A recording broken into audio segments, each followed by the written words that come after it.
Al Sharpton just put Pepsi on notice. Walk back your anti-DEI moves or we're done spending with you. On Tuesday, Reverend Al and his team from the National Action Network sat down with the PepsiCo CEO, Ramon Laguarta, to demand some answers. Pepsi quietly, if y'all didn't know, Pepsi quietly rolled back its diversity, equity, and inclusion programs, dropping goals for Black hiring, cutting supplier diversity, and stepping back from community partnerships. Now, it ain't all a coincidence here. It's following a very particular pattern. Donald Trump cracked down on DEI across the federal government. And now, as you see, companies are falling in line. Pepsi, Walmart, Target, they're all doing it. But Al Sharpton said, no, we're not having it. We're not going out that easy. In a letter dated April 4th, he warned that the company's legacy of supporting Black communities is in real danger, and that if they don't reverse course, a nationwide boycott of all Pepsi products, from Gatorade to Doritos, Mountain Dew, and Lay's, it's all on the table. Sharpton, who once sat on Pepsi's own African-American advisory board, said, this isn't just about DEI.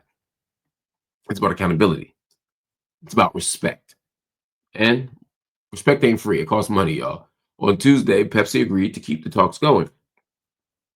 Follow-up meetings are planned. There should be a few meetings in the next coming days. And then Rev is going to make his next move. But the pressure is already working. Earlier this year, Costco got a boycott boost for sticking with DEI and saw 7 million more shoppers. In other words, Costco, we boycott things, but sometimes it's like, oh, no, you did the right thing. We're going to invest in y'all. We're going to support y'all. We're going to buy stuff from y'all, hence the boycott. Target, on the other hand, lost nearly $5 million after backing down. Where we spend matters. When I say we right now, I'm talking about Black people. Like Tony Morrison, when I say people right now, I mean Black people. When I say people, I mean Black people. Say it one more time. When I say people, I mean Black people.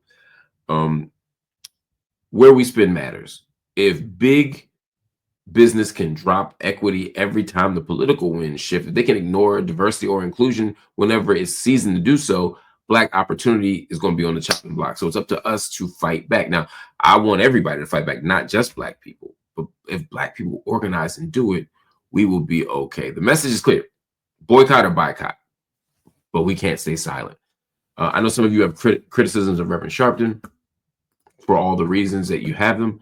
That's not important in this moment to me with regard to the point that I'm making.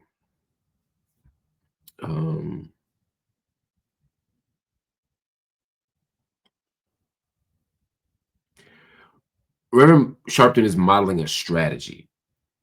And some people say, oh, he's just shaking down companies. Maybe companies need to be shaken down.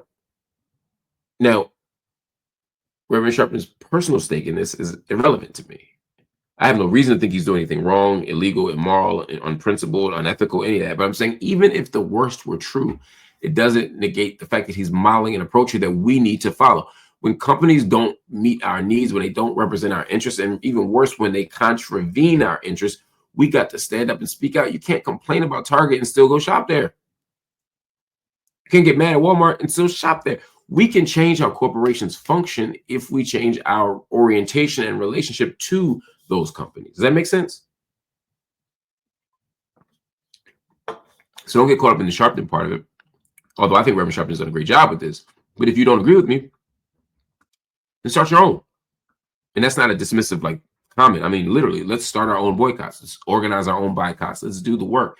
But we have to pressure these companies in order to get something. As the great Frederick Douglass taught us, power concedes nothing without a demand.